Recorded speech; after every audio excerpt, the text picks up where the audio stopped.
One of North America's most spectacular effigy mounds, Serpent Mound is a gigantic earthen sculpture representative of a snake, built on a spur of rock overlooking Ohio Brush Creek around 1000 AD by the Fort Ancient culture. The earthwork was likely a place of ceremonies dedicated to a powerful serpent spirit. The site is located on the edge of a massive crater, possibly formed by the impact of a small asteroid around 300 million years ago. Frederick Ward Putnam studied the Serpent Mound between 1886 and 1889. Due largely to his efforts, Serpent Mound became the first privately funded archaeological preserve in the United States. There's 3 drawings of mounds. I'll visit the Serpent Mound. So this is the tail of the Serpent Mound. We'll get a closer look when we walk down to see its more spiral nature. It was alluded in the video that this in fact may be a later version, that there might have been an earlier serpent here that was dismantled and this one rebuilt.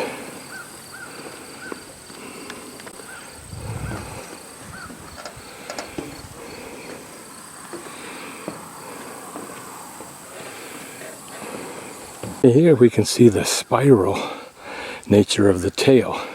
Remember, spirals are seen all over the world in cave drawings, pictographs in the southwest United States, in Australia.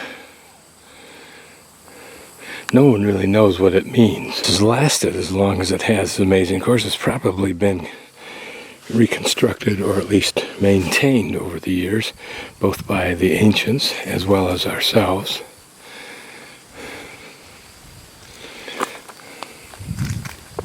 The sign, that's north. Just imagine how this would give particular meaning to whatever the religious philosophy was underpinning it, just because it's such a dramatic feature.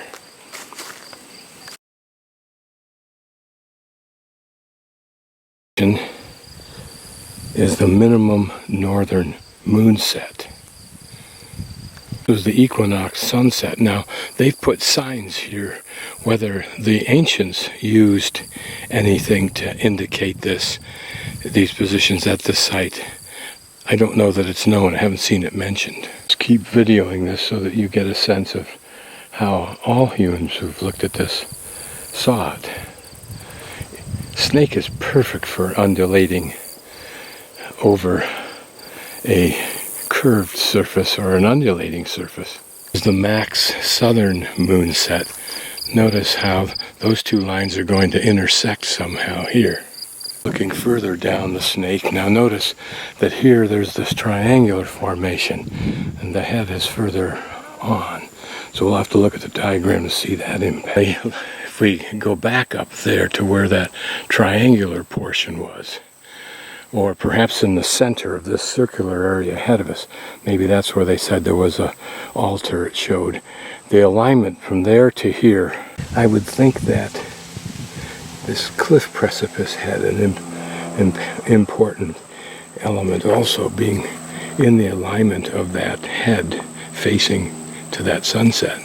As I look at this, whether if there were ceremonies here, if the mucky mucks, had these prominent positions like the knoll of the head, or back there, of course, where they could see the alignment, and the top mucky mucks stood there and went through their ritual, and if other normal people were allowed to be on the serpent or near the serpent all the way up the hill like we're viewing it right now.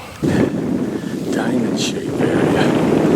It's very pretty also, the curving. Their intimate knowledge of their land and of snakes included in that. Is it possible in their imagination they could intuitively feel the snake lying on this hill? Sense its possibility, its potential to slither and move, to undulate, a beautiful sensory image if you subtract our normal image of snakes from it. On the opposite side of those signs we looked at earlier is the summer solstice sunrise and the minimum northern moonrise. You would think something would have been here, like a post, to indicate those points. That begs the question, where were they measured from or aligned from?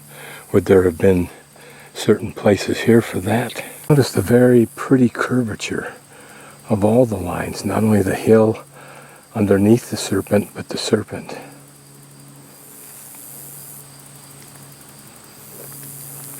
On the opposite side of those first pair of signs we saw, the equinox sunrise.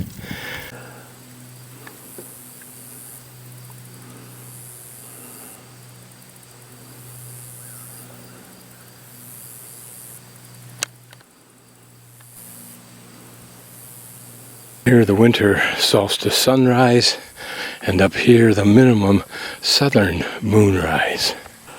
Certainly a reflection of beauty, design, construction.